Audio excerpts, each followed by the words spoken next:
Good morning, afternoon, and evening. Welcome back to the Liberal Artist Podcast. I'm your host, Bodio Papula. With me, I have, as always, Katie Horowitz. Hi.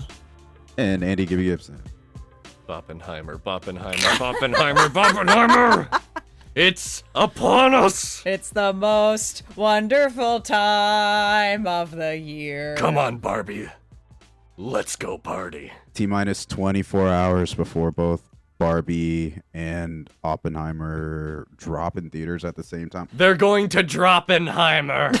I don't understand the joke. Is it like funny that movies come out on the same day? It is the cultural juxtaposition, not only of the here's your deep, dark, existential thought war movie and Barbie movie. Except for the fact that within the Barbie movie trailer, we also have this idea that it's going to be a deep existential exploration with Margot Robbie just going, do you guys ever think about dying?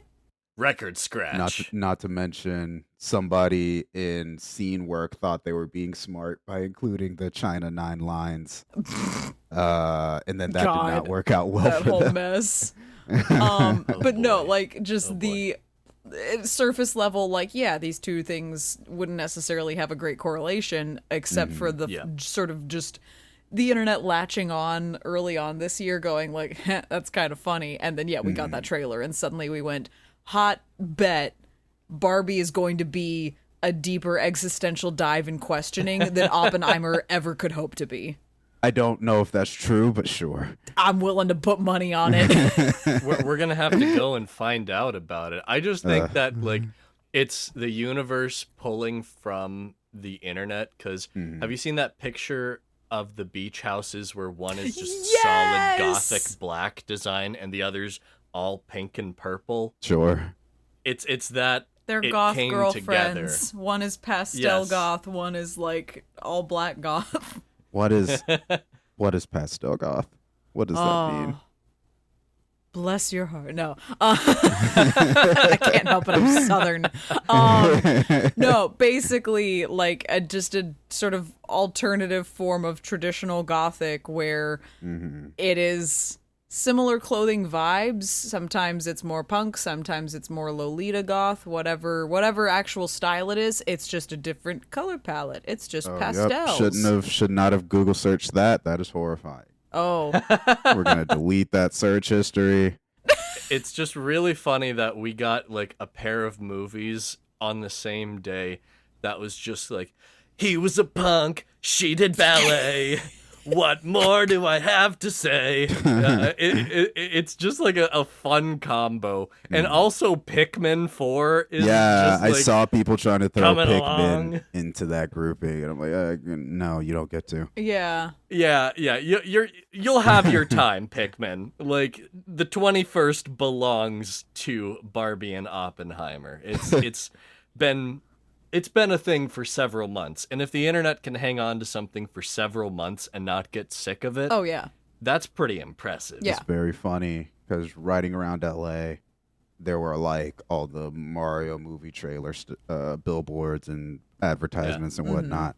Then all that stuff got replaced with the Guardians of the Galaxy movie that came out for a week, and then all of that and now everything's currently bright pink with a giant B on it. Yes. But what's even funnier is I guess Pete Davidson made a show and that's coming out. Oh, so yeah, that's right. Every once in a while where there used to be a big B, there's just Pete Davidson. He's slowly encroaching in Barbie's space. Barbie and Pete Davidson are now dating. It's canon. Good for him. And they're kissing. Gross. I don't know. It's also it's very much the doldrums of summer right now. Yeah. When you're between July 4th and Labor Day, it's just does this time really exist? Right, it's hot out, and I've kind of lost the luster for summer. You want to do something because your summer's gonna run out, and it's we could go to the beach again. We could go to a theme park. We could there's 104 days of summer vacation. We could do something. Yeah. Except you're absolutely right. It's this like mid-July just dredging through the insufferable heat and just going, why am I not... I will just stay inside. Forget going out and doing things. Exactly. I will just lock myself in a room for the next 2 months. Who needs the outside world? Frankly, Barbie kind of nailed the timing with existential dread as brought to Why you are by we Margot here? Robbie. Just to suffer. I am become death, destroyer of worlds. Now I am become Barbie in a Barbie world. I don't know. Like, at least... Even with the dying days of July, it's still better than August, which is just like Death. the middest month of the entire year. There's just nothing going for it at that point, where it's just like... Evo is in August. Well, we got that going. And SummerSlam. And SummerSlam's in August. At least we don't, like, have to go to school anymore. I think that was part of the reason why I always dreaded August, because I was just like, August means that I go back to school and I'm going to have to stay in school for the rest of my life. And now that I don't have to anymore, it's just kind of like, what the fuck is even your now point, that I'm an August? adult. It's weird. I always forget. Now that I am an adult, right? I don't have, like, a weird calendar.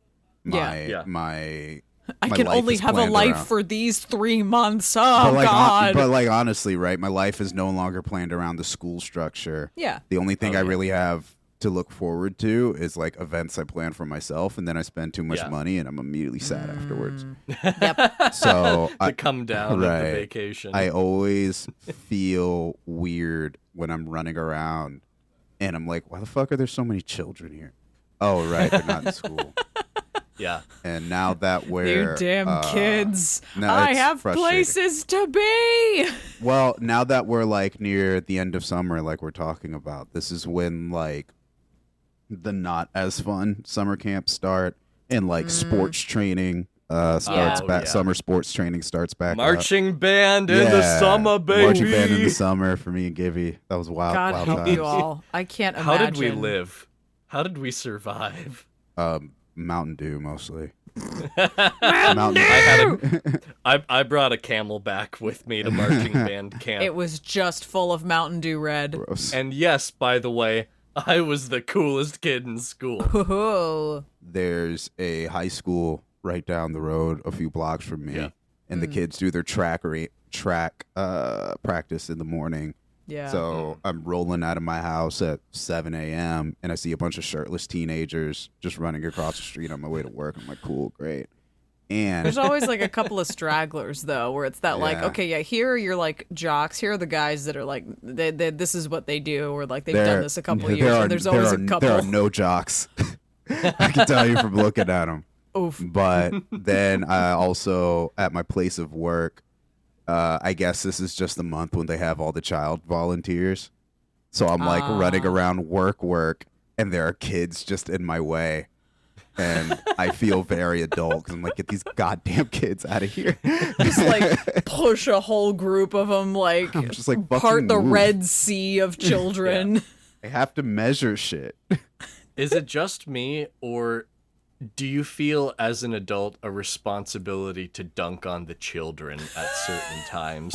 You have to put, especially teenagers, you have to put them in their place. You have to let them know every once in a while. Yeah. Look, children are the future, but I want to dunk on them just a little bit. Like, do you know how many times I've wanted to, like, ride by a school when, like, kids are all being forced to do, like, a mile run or something, having 2 McFlurries in my hands Well, I don't do and that. just laughing at them.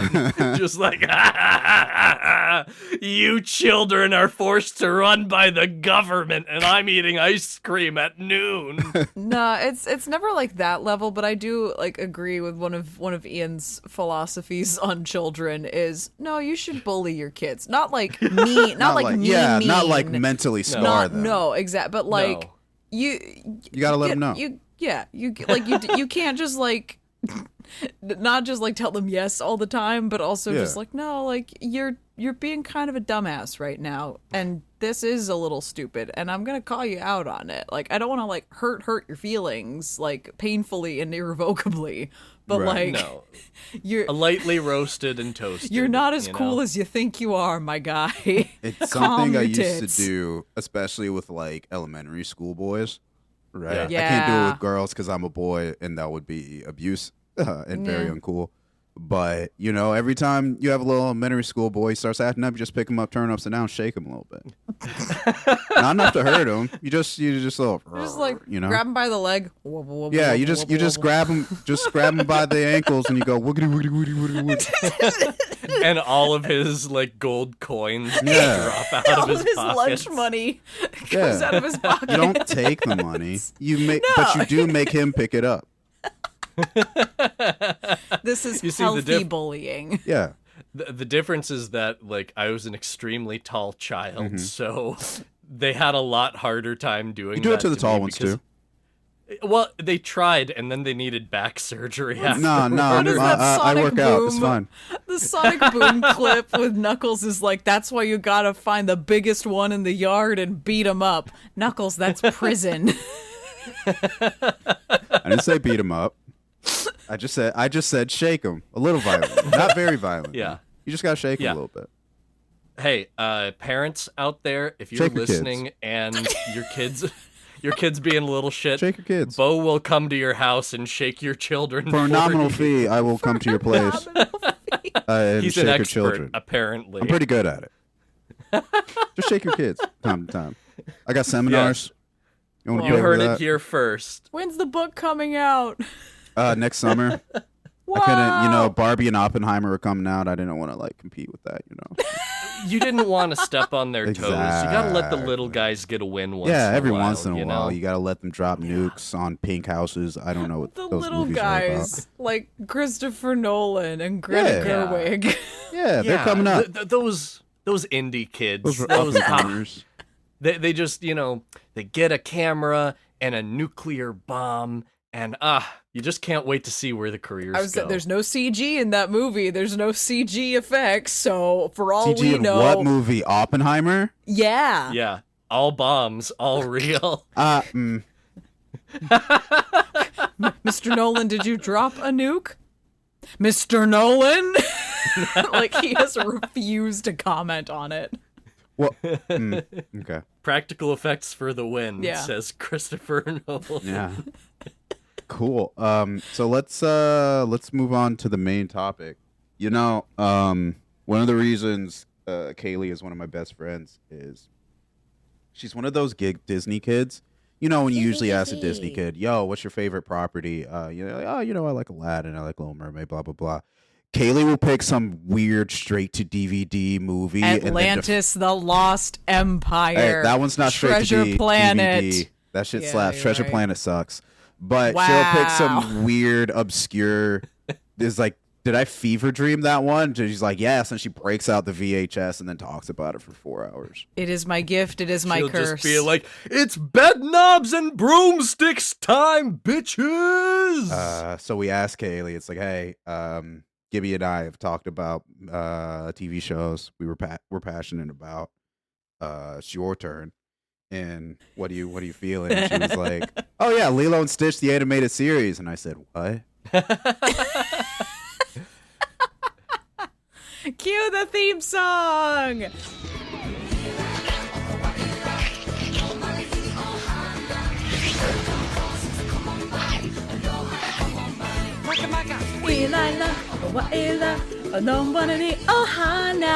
Welcome, cousin, so come on by. Aloha, come on by. See, she knows. I had not heard that song in like 40 years. 17 That's years. one of those like sleeper songs in the back of my agree mind. with you.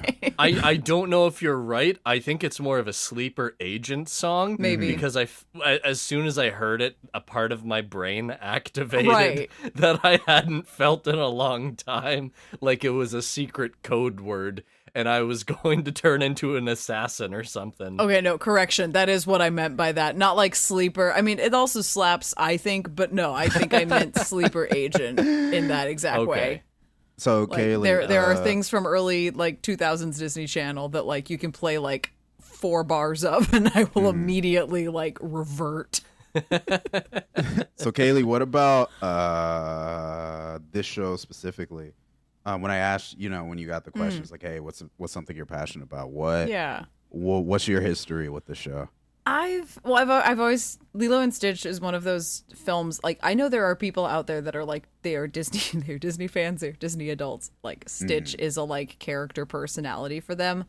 And I was that kid for a while and then grew away from that, but I've always had a really like soft spot for that film and that franchise.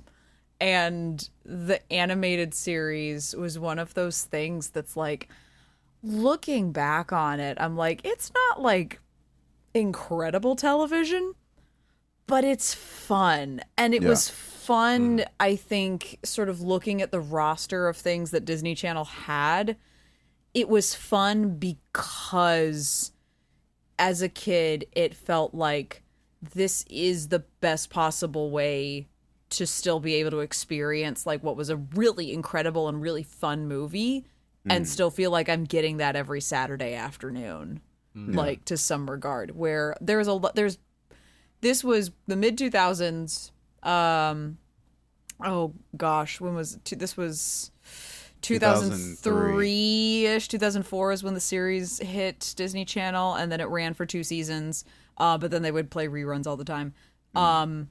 And it was one of those like things that as a kid, like you don't necessarily like, what's the expanded universe of this thing? But I remember the teasers so vividly because they were asking the question, well, Stitch was experiment 626. What about the other 625? And as like a 7-year-old, 8-year-old, it's like, whoa, you're right.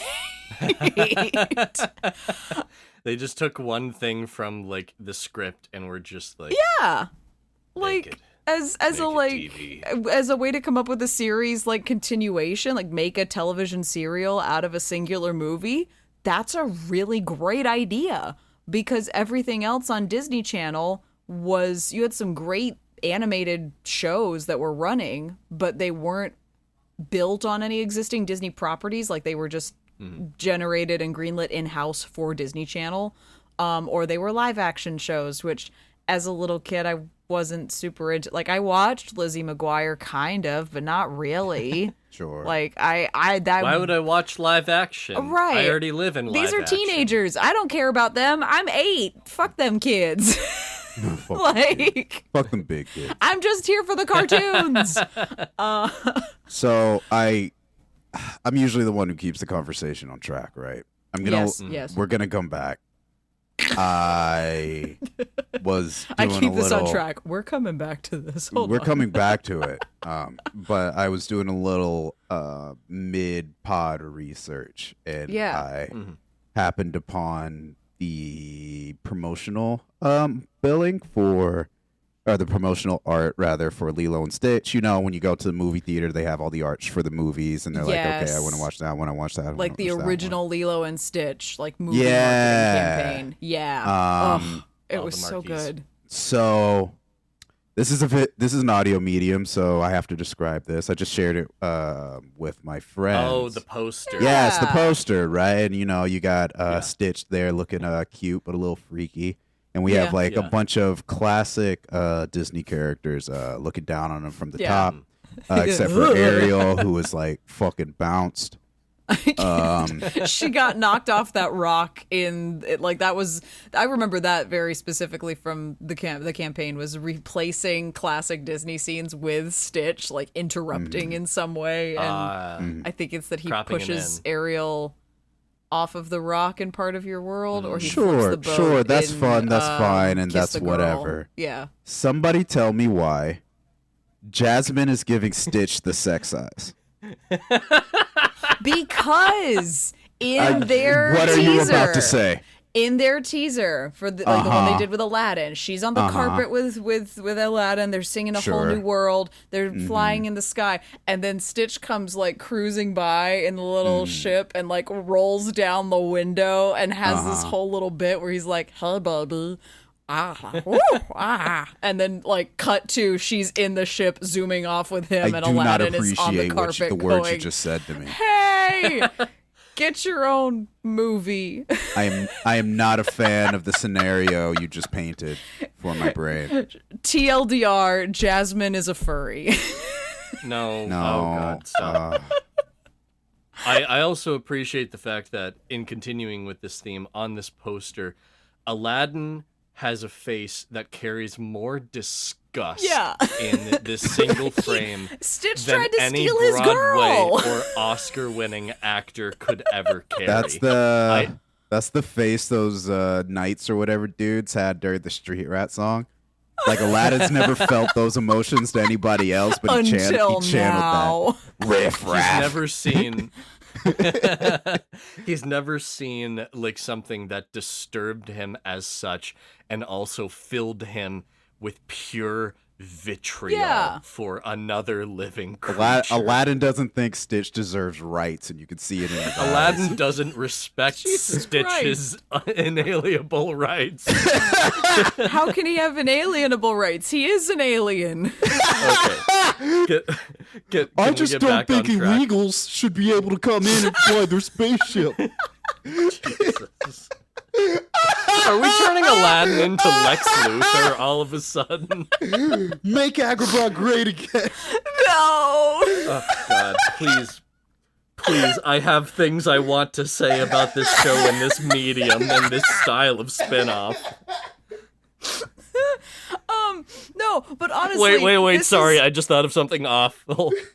Magraba.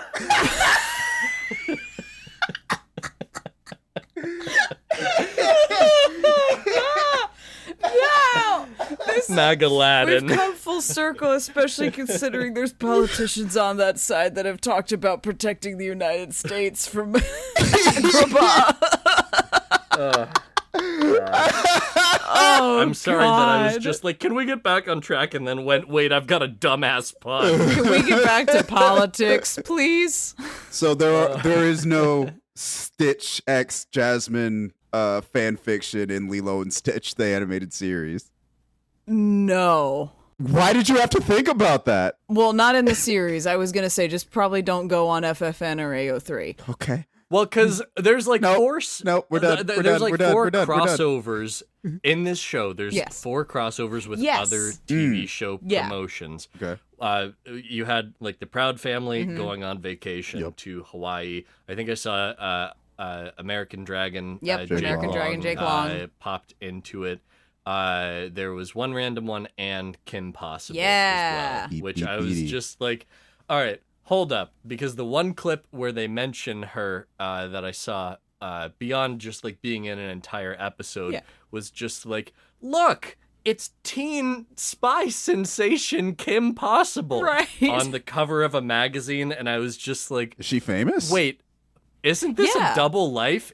Isn't this that you forget all the time thing? In Kim Possible like sort of world? It's that like it really, like when she says it's no big deal, like it literally is. Like it's not that people don't know at her school that she's also like a secret agent, like she goes on spy missions. Like it's the weirdest thing that's kind of pseudo established. I'm sorry, can I focus on the word secret for a second? Right. Exactly. They play into the secret agent tropes, except it hardly feels like at all a secret. Like her frenemy on the cheer squad knows about this shit. This is why Totally Spies was better.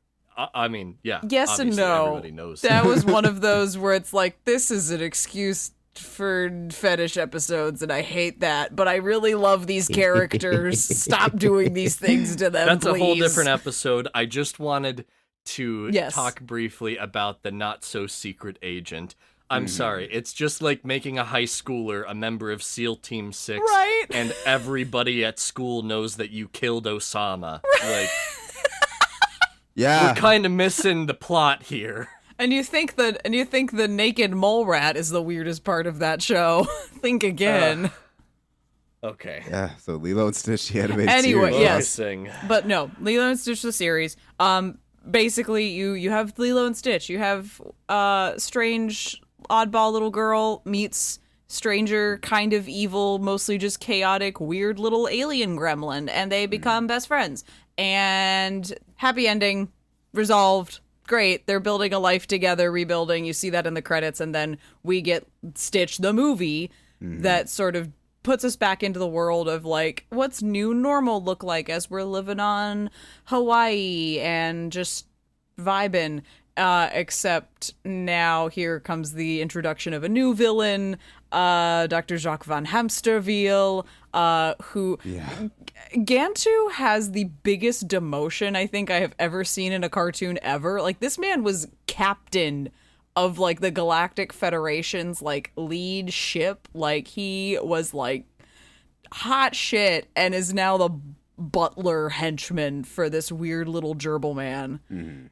And it's hard to get a job in the galaxy these days. I guess. Like, the market just isn't there. But basically this movie kind of sets up it's the pilot for the whole 2 seasons of series, where we have the rest of Jumba's experiments, like everything before Stitch, are basically shrunk down. You remember those little foam pill little dinosaur things you drop into a cup of water? That's basically they're dehydrated and they fall from the sky after like space battle, like, oh, we have to get the experiments, and we don't. Like, this is a poor synopsis of this movie, but it doesn't matter because it's just kicking off the series.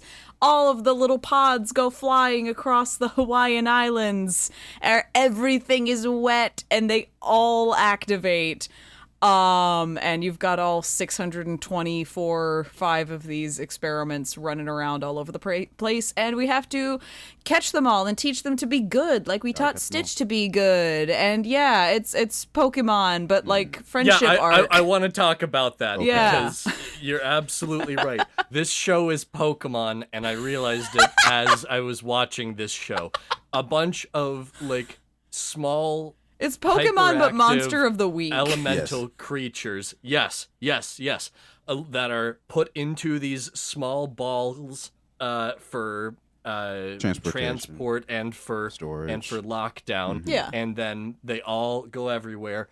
And each episode is about one of them in particular. Each Sometimes one has a different power. Yeah, like sometimes you get introduced to multiple, or like an old one comes back to help solve a problem that a new one is causing. Some like have some kind of unique synergy Gantu, where they're homies. Yeah. And Gantu is Team Rocket. Yeah. Like, he blasts off in every episode. Gantu and 625 doing the most.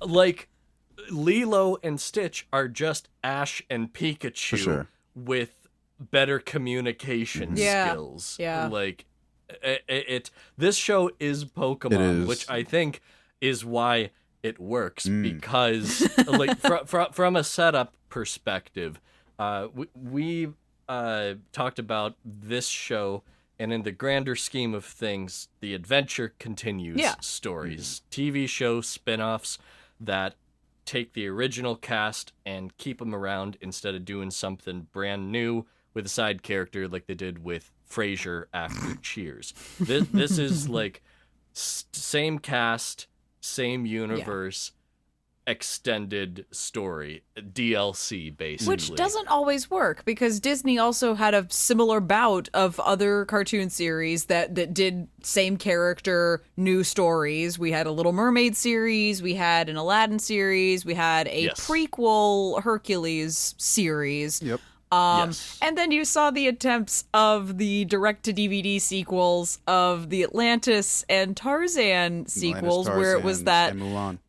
Tarzan and then also Mulan, had exactly. its own there was that like movie TV show. Yeah, we went, oh hey, we could make a series at never mind. Let's just roll it into a movie, quote unquote, and be done with it. Yeah, this is a show that's given its time. Yeah. And given a narrative purpose. Yes. A lot of those shows that we've mentioned, if they're prequels, we know where it's going to end up, because then it just ends up back in the movie. Outside of shows that willingly destroy the continuity of the universe, looking at you, the Emperor's New School. which has no reverence and no respect for the original source material from a continuity perspective. Fair enough. Not debatable. But it's got some good meme fodder. Oh God, that's not a metric for if something I is quality. don't like the phrase you just used. Okay. Anyways, some shows just keep existing and tell one-off storylines, such as The Legend of Tarzan, which just kind of ends. Yeah. Like, season 3 has like 3 episodes in a movie, where all the others had like dozens of episodes to it. It was just like, well, I guess it's over now. This is a show that has, a numerical quest number. Yeah. We have at least 624 of these things that we could look for.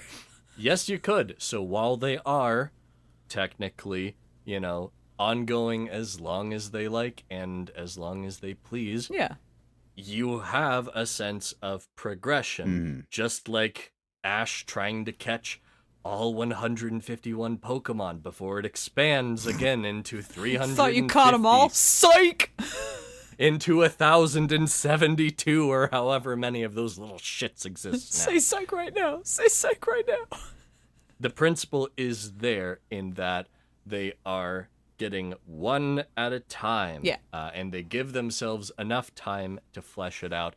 And here's the big difference with this show and a lot of other properties, especially television series based on Disney films. Mm-hmm. It has a beginning and it has an ending. Absolutely. There's a finite ending, right? There are consequences. There is a finite end point. Yeah. When they find an experiment and they find its quote, the goal for the experiment, because it's a kid's show, it's like, we find the experiment, we talk to him for 15 minutes, now he's a good guy, and we find the one place where its unique skills can be useful, quote, the place where it belongs, right? Congrats, that's how rehab works, I guess. And theoretically, with a little exception, we can only do that 625 times, right? So even though that number's so unfathomably large, when we find one and it finds its place, there are consequences for that, right? The electric guy in the movie lands in the lighthouse. We come back a season later. He's still chilling in the lighthouse. Yeah. He's like, this is my house. Welcome. Let me give you the tour. The ice guy is still making snow cones. Yeah. He's doing such a good job. He's honestly my favorite. I kind of love him. Right? He's just a little guy. He's just a little icy gremlin, and he's a hard worker, and he's got a lot of spirit. Yeah. And I think he's going to go far. But I think, I don't know even why this particular series is given the grace and the funding to have a definite end. Yeah. And not only that, like, to have a direct-to-DVD movie that doesn't look like it's got an animation budget of $3. Right. Like the Stitch the movie is like kind of it sits in between. Like it does its job and it looks really good. They but recycle it's like a lot of audio from the movie. Yeah, you can recycle. There's recycling. But then looking at Leroy and Stitch, and especially after having it's the series, you could tell is that like it's a weekly serialization. Money, but it's it's a weekly series. There's not that much money. But then go from Stitch the movie series, Leroy and Stitch, you're not at cinematic like Lilo and Stitch film quality again. But as the end of a television series finale, it looked like there's some impressive animation of like, you didn't have to do that, like this shot that way, like in a chase scene. The fight sequences. Like, in Aloha Stadium, I was just like, wow, this is direct to DVD Disney. Usually things don't look as good as like this. Y'all didn't have to do this, and you did it. Apologies to the many of you who are big fans of all of the Aladdin straight-to-DVD sequels. King of Thieves. Some of them are good. King of Thieves. There are 2, and one of them is good. There are 2, and one of them is good. There are 2, and one of them they're batting 500. We have Aladdin, we have Return of Jafar, and we have the King of Thieves. Yeah, sorry to Return of Jafar, and it's one fan. It was the first one, to be fair, and it was not good. Yeah, all I have to say is they brought in Homer Simpson to be the genie, and it's just not That's right. what happens when you fuck around with Robin Williams. Man, don't play. But that's a story for another day again. Yeah. The things that I wanted to ask you about, Kaylie, since you are the expert on this series, even if we are using that term a little loosely for this particular media property. Sure. Is what is it about this show that makes it engaging and made you come back as a kid just like, hey, it's 4:00 on Disney Channel. It's Lilo and Stitch time, baby. It's time to go. Whoa. What brought you to that? Honestly, I think similar to the idea of the like Pokemon parallel, I think one of the things that really drew me to this show and just like staying invested in the world and the characters, like even though it's that, we already know what this is, every single experiment was so visually interesting for me. Like there are times where it's like, okay, Pokemon, you can clearly tell like what kind of type is this Pokemon? Gee, I wonder, or what might their moves kind of be. But this is one of those where like some of that's a giveaway, but others kind of does like, oh, what is going on here? Like it's a little, there are some episodes that are very more like Pokemon or like just straight up Monster of the Week where it's a like, we have a problem to solve and we like, oh, something is going wrong and we've got to catch this thing and figure out where to put him so he's not destroying shit anymore.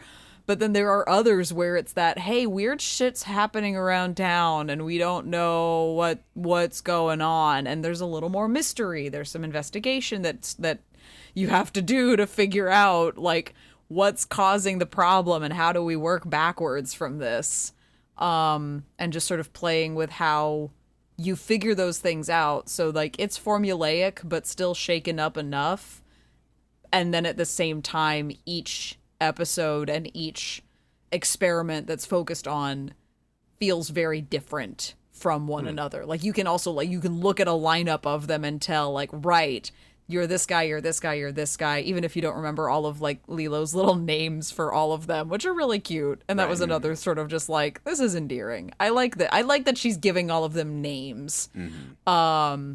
But I couldn't name half of them if my life depended on it, to tell the truth. But that's there on are me. 629 of right. them, so. Most of them are too many. not memorable. Yeah. Most of them are just like, well, the writers had to do something. One of these motherfuckers is literally just a turn signal. Like his eyes just changed red and green, and they're vertical. It's like, word? Who made you? Who made you suffer like this? One of them's ass is just a lawnmower, like an old school push lawnmower.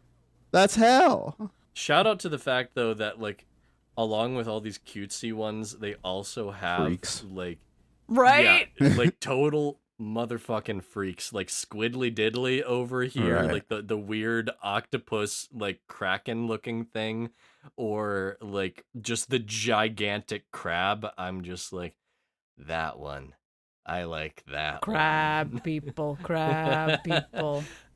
I think also comparatively to something like Pokemon, you get the sense that these creatures have a lot more, intelligence and self-direction, because they treat them more, they are largely animalistic, but they also have their own wills and desires and personalities and such, versus like a Pokemon is basically a pet on fire that poisons you. Like it's just and a it's more questionable exotic... about which animals we can or can't eat in the Pokemon that is universe. A good question. It's extremely frustrating. It's a whole episode that I think is going to be a 3-hour one, if we're honest.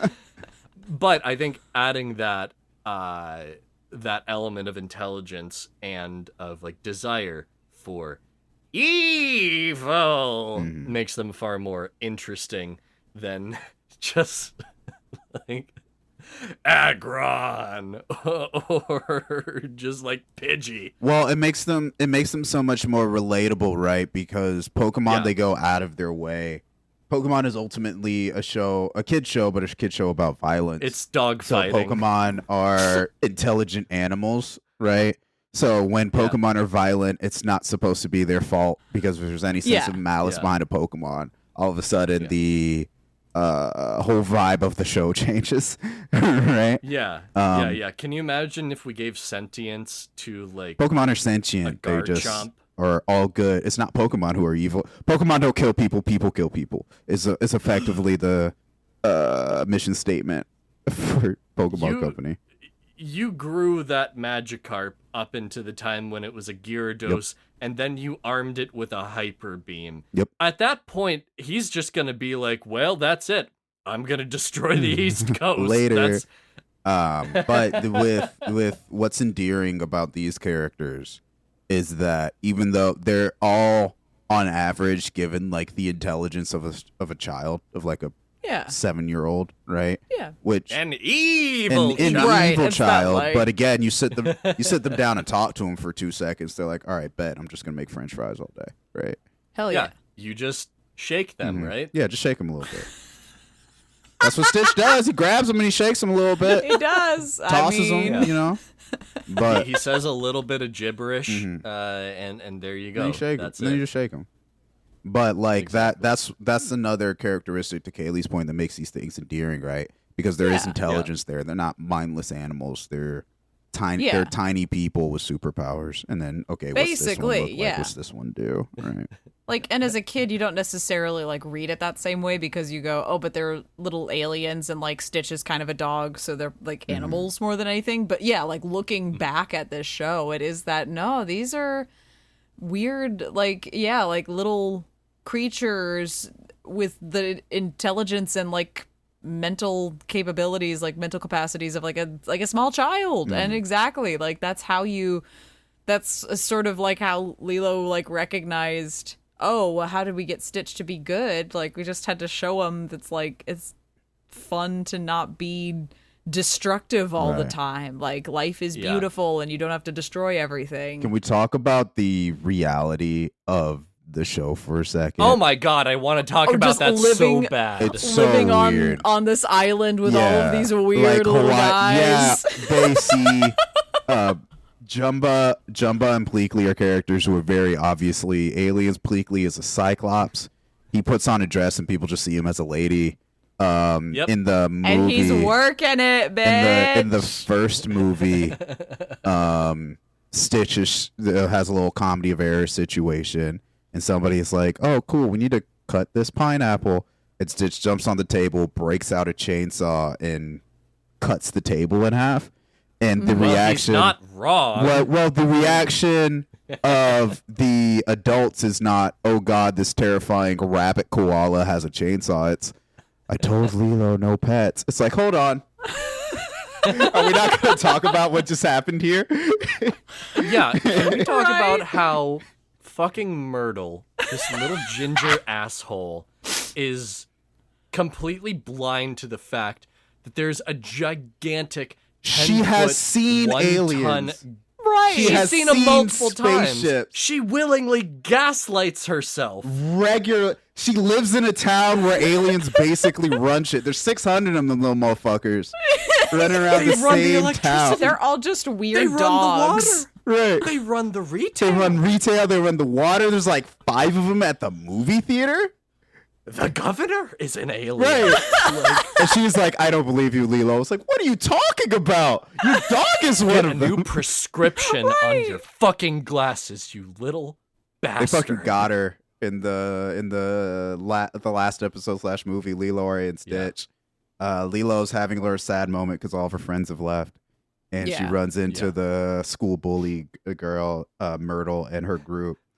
And one girl is like, oh, yeah, Stitch left. He's like, oh, Stitch probably didn't like you, says the redhead. So he left forever. And then a girl pipes up behind her. Is like, yeah, well, kind of like your dad left you, right? I was like, God damn! And then they make that joke land 3 more times. I'm like, Oh my God. It's like she literally goes, yeah, your dog Stitch is never coming back. And then the little girl, her homie, is like, yeah, kind of like Myrtle's dad. It's like, fuck. Honestly, deserved. And like, I think that's one of the things I really enjoy, like going back and watching clips of this, is that like there's writing in here for kids largely, and like especially with Lilo kind of as that POV like self-insert character, but like there are some really good jokes that just like have no right to be in there, bits. Like and I mean sometimes they're usually like subtext stuff with like Jumba and Pleakley, or like some kind of a like insinuated idea of something through like Stitch or somebody, like one of the other aliens, like somebody mugs at the camera and is like, right, where it's that like what the hell? Where did this come from? Can we be what?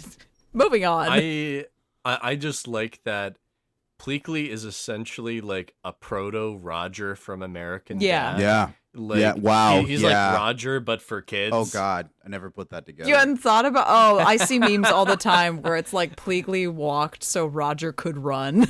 Yeah, Pleakley is rated PG Roger. Damn. Yeah, exactly. Like, but honestly, like, I saw him in like those moo-moos and those wigs and everything, and I'm just like, she's gonna be on season 16 of Drag Race. I can just feel it. I think that was also something I appreciated, where it's like Lilo's pretty much in her stock like same dress, although they did color swap her to green for most of the series, if I remember correctly. Yeah. She wears red in the movies and the specials. Yeah. And then she has a blue dress that she wears in the final. Yeah, thing. like like her dining out dress, but continue. Yeah.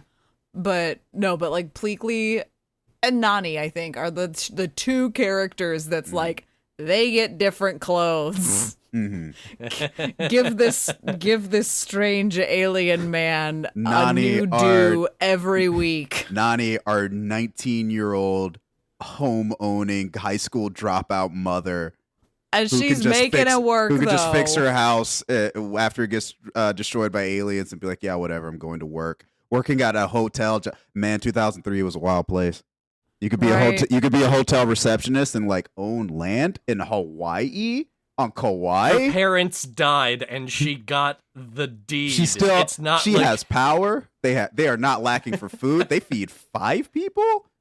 Look, she's popping off. We stan Lonnie. Like, she's the best. I love that in this show. She's just like, if even one of you little shits brings a single speck of galactic bullshit into this house, I swear to God, I will activate the volcano and burn this bitch to the ground. I just like that she's on it. Like, she is the one person in the state of Hawaii who has not been, like, affected by a gas leak or something. Everybody else in this damn state just accepts her boyfriend as fact. Just like, God bless David. David is one of these like David is one of these as like one of the best instances of Disney himbo energy ever. King. He sees aliens like blow up a house, and he's like, oh, it'll turn out okay. It's like, David, people died. That man is high off his surfboard. Well, he's so many of these just like one-off remarks that all just sort of feel like the one line he's got in the original movie when they're like the ship has crashed and they're like in the water like waiting surfing, to like just and they're like, David, can you give us a ride? And he goes looking at these giant aliens like Jumba and Gantu, and he's like, yeah. I think I'll need to make 2 trips. Like, it's that energy throughout any of his character appearances in the series, and it is the best. I'm glad I'm glad they kept that. Like, it's precious, an interesting precious mix boy. Protect him at all costs. It's an interesting mix of taking like your characters and you don't Flanderize them, you know, but you do take the time to really focus on like the essences of their characters. Lilo is a weird loner, plucky small child, neurodivergent little kid. Yeah, she's out there. She's just like slug circus. Which honestly, I'm just like, good for you. I want to go to the slug circus too. Like I'm with you there. I like that. Nani is just like, this is a zero bullshit house. I am the older sister and the mom, and somehow I'm taking care of not just my sister, but also basically 3.5 other children. Exactly. Help! Jumba is basically just like heavy weapons guy, but as a scientist. Yeah. Which is, honestly, didn't expect it, liked it. Yeah. Bleakley is just Junior Roger, and he's excitable and artistic and just into like anything. The weird, like, it's not like it's coded in there, but there is a reading of certainly a queer relationship of Jumba and Bleakley. I disagree. I was hoping we would talk about this, but I didn't want to just like bring it up. I like Jumba and Bleakley's relationship. Sorry, as Kaylie's wearing her rainbow Pride Disney shirt. Mouse. Yeah. Florida is furious. Click on the link to find out why. But no, Ron DeSantis is listening to this episode. Ron is just fuming right now. But I think because I think in this day and age, it's hard to talk about Jumba and Bleakley as characters without acknowledging the queer coding there. There's constantly been a like Tumblr following of like, oh, it's definitely, and I'm like, I think I know where you're going with this. I'm like, I think I'm more of the like, there's a reading. I don't think it's like necessarily there sort of thing, even if there's subtext hiding it. But like, I both agree and disagree, right? Because Bleakley's femininity, if that's a word, isn't really accented in the source material Lilo and Stitch outside of bits. Right. Yeah. It's we have to go undercover to try to catch Stitch. Right. We have to get this thing, and we have to blend in with the humans. But I think it works because Jumba is a specific type of hypermasculine, the scientific, big-bodied, vaguely Eastern European type of super masculine. So pairing him with an effeminate male nor female character. You can pair him with a male, feminine male, so the relationship never gets predatory, right? Right. And you can't really tread on that. And I think it's but then you also have this like back and forth dynamic of these two because you can have stances. Yeah, you can have this back and forth dynamic of a man and woman without dealing with any of the potentially readable sexual stuff there. But I think as the bit drew out and the series, the writers realized what they were doing. I think they very subtly like leaned harder into it, right? Yeah. Jumba and Bleakley are in a relationship. Whether that relationship is romantic or whatever is irrelevant, right? But they do act as though partners do, right? No, and I think that's the thing where it's that like it's not like subtext is like, oh, they're lovers, they're in love. But no, but I think that's exactly like the better words where it's they are in a relationship, but not like openly or even like they're not gonna like coded language. Yeah, they're not gonna like mac on each other, but they do embrace, they do prioritize each other's needs over their own. Yeah, right. Yeah, there's a lot of intimacy, and intimacy doesn't like always mean directly like sexual or directly romantic. It's like, that you realize you've been together or been around with somebody long enough and go, oh fuck, are we just married? Is that it? Are we just okay, cool. Like basically, yeah. Now you know how Kaylie and Ian got together. No, like we joke, we were like, no, yes, but no, but yes, we basically got married during the pandemic. Like, so which one of you is the Bleakley and which one of you is the Jump? No, I'm kidding. I think that's an interesting reading that I hadn't really thought about because like I hadn't really thought about it beyond like the first movie where you have like the grumbly mask one and the overbearing administrator, the pencil pusher and all that. The mosquito is an endangered species. Yeah, versus like in this series, I think they dial back on the frustration. Yeah. And they have their moments, like definitely Sure. where it's like we're gonna allow this in certain areas or certain episodes, but it's less constantly at each other's throats. Yeah, but it's not like honeymooners dynamic where like there's like contempt for a partner or anything like that. Like you definitely get the sense that these two individuals enjoy each other's company. It's just that like living together with personality differences, there are conflict and like squabbles here and there. We have talked a lot about everybody except Stitch, which I think is kind of There's fair. nothing there, right? Stitch is a mascot, right? He has a character arc. He's a plot device. Yeah, he has a character arc, but it happened at the series' onset, right? Yeah. He is the god of the machine. Mm-hmm. He is the MacGuffin. He is whatever we need him to be at this And current he's a time fun and character, place. but nobody talks about Pikachu's Yeah. character development to overuse the Pokemon parallel, right? Well, it works. Detective Stitch. Detective Stitch would be kind of fun. He would just like toss people. Detective Stitch would be suspended from the force. Children and adults get tossed. Detective Stitch would be sued for police brutality because he would just be shaking people and baring his teeth and like trying to throw them into the horizon and just being like, "Damn it, Stitch, you gotta do this one by the book." So, as we close out the discussion, Kaylie, I'm gonna give you a chance. Like, just tell people about Lilo and Stitch. What's fun about it? Why do you like? Just gush for a minute. Again, no, it's just a fun supporting cast of characters, fun like main dynamic duo. Like it's Lilo and Stitch. It's childish and goofy in the best ways and also weird in some of the best ways as well. Yeah. Just with where Lilo's mind goes and how she thinks of things. That sets up a really like good, easy, understandable premise of what's going to happen in every episode, but also still offers a lot in what other corners of this world are we exploring, whether that is like new locations entirely, new just things in the area, or what one of these weird little guys, one of these experiments is up to in something that we already know, that shakes things up a little bit more.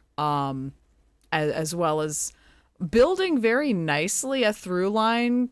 Like it's not like every single episode has a new piece of information. It's gonna like you have to watch everything in order to know the like grand it's episodic endings. Children's TV. Yeah, but there are some through lines. Like we didn't really touch on her at all, but Angel, experiment 621, I think, or no, 624. Sure. Pink Stitch. 624, yeah, like it's Stitch, but she pink. She got some curves.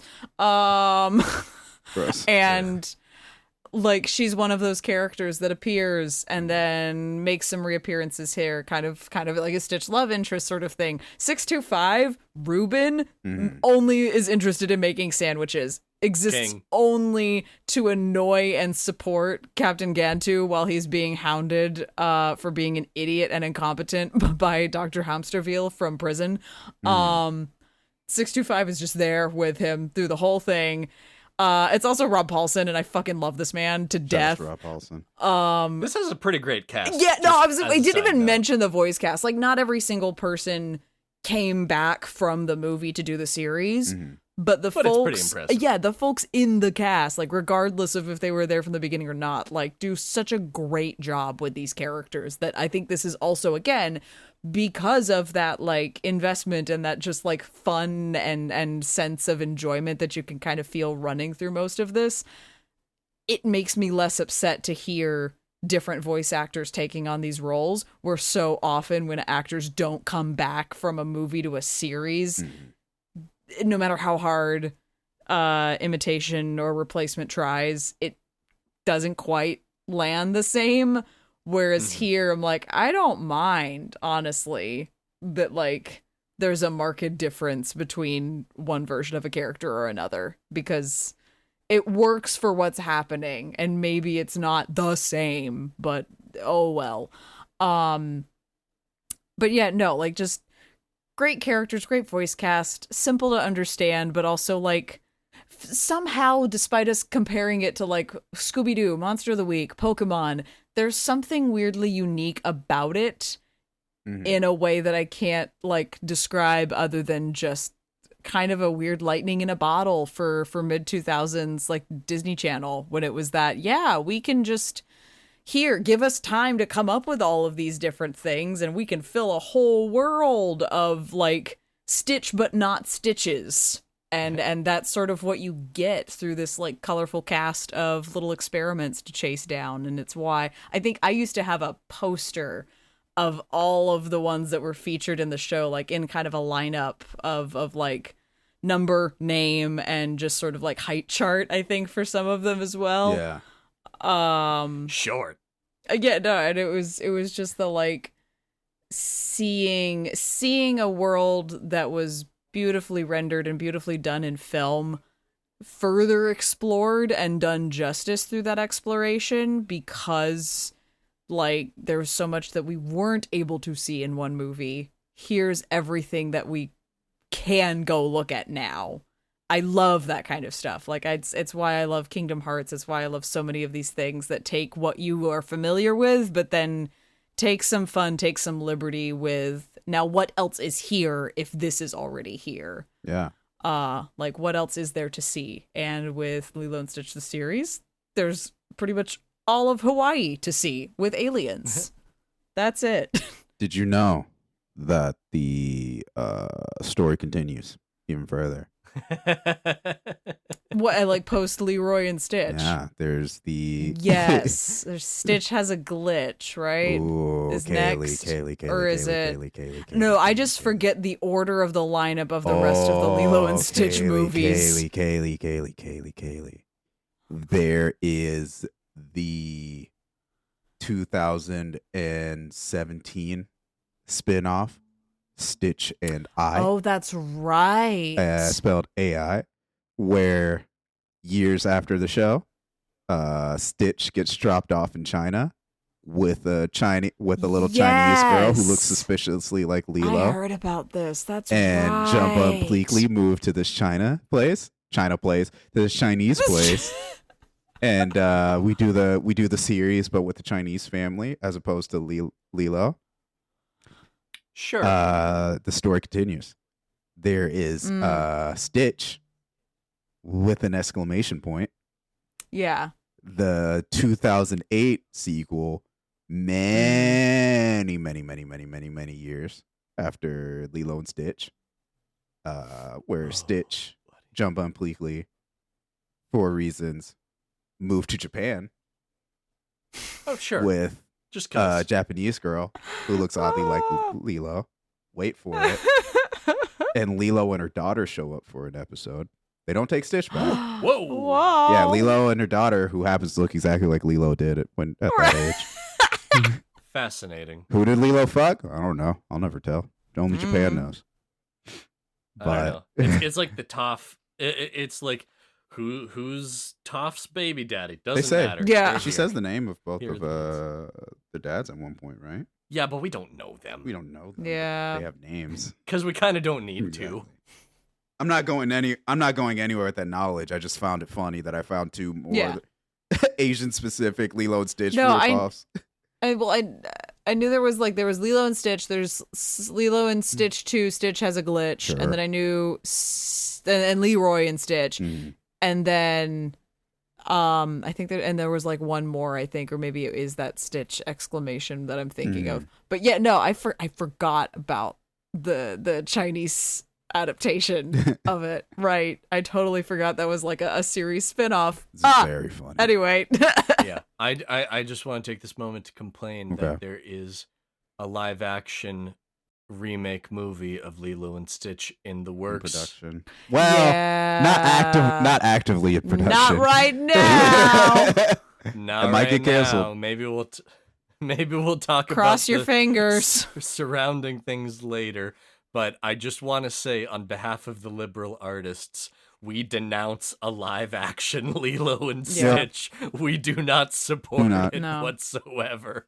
We are officially boycotting a movie that does not exist yet. Yeah. Again, it's that level of if you want to remake a movie, why pick a classic backwards in time, something that hasn't just come out within the last 20 years? I think they've done all the classics already, and they're all bad. Then move to the B tier, god damn it. Kaylie, that's exactly what they're doing. I demand Aristocats. I demand the Black Cauldron. Actually give the Black Cauldron some structure. Yeah, that movie's because bad. it was fucked in its production. That's why. I'm blanking. I'm thinking of ones They're that they have done. They're just gonna fuck them all up and put Timothy Chalamet in it. You know it. Atlantis has for the last 10 years seemed like an easy layup. It's had the potential, but it's also that but you have an entire audience of Tumblr kids who Yeah. are just like, it's good, guys, I swear. But you have an audience for it. You don't even have to rewrite the script. You just have to use Disney money for some CG. Like one for one. Yeah, all there right. you go. We'll You're welcome, Disney. We got to stick up for the little guys. Atlantis is a good movie. Maybe we'll do an Atlantis episode. Yes. It is a good movie. Oh, yeah. We just like to dunk upon Kaylie once in a while. We'll do Gas me up. I'll do it. We'll do Atlantis and then do Atlantis. I'll do the 2, whole episode myself if I have to. We'll do Atlantis and then we'll do Atlantis 2 just so we can take the knees out of that movie. Please. Make sure it doesn't get too confident. No, please, God, I don't want to go back. Shake it upside down and make all the gold in Atlantis spring all over the floor. Get those crystals. Give me your damn loot. That has been this episode of the Liberal Artist Podcast. Thank you so much for joining us. Like, subscribe, give us 5 stars and all this stuff. Follow us at LibArtistPod on all your social media. Instagram, Twitter, Threads, we'll see. We live in a boring dystopia and everything kind of sucks right now, so we'll see what happens. Except for Barbenheimer, baby. Except for Barbenheimer. Join us next time when we create pink nuclear bombs. Yes. Legalize pink nuclear bombs. Legalize pink nuclear bombs. Shadow Wizard Barbie Gang. Peace.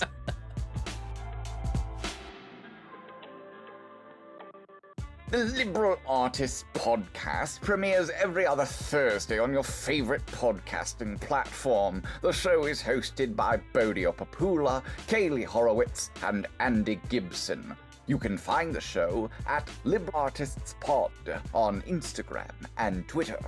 Thanks to White Hot for performing the theme song Reflect, which can be found on freebeats.io. Now, I'm off to go exploring, and maybe, just maybe, I'll find a sheep that I can call my own. Good day.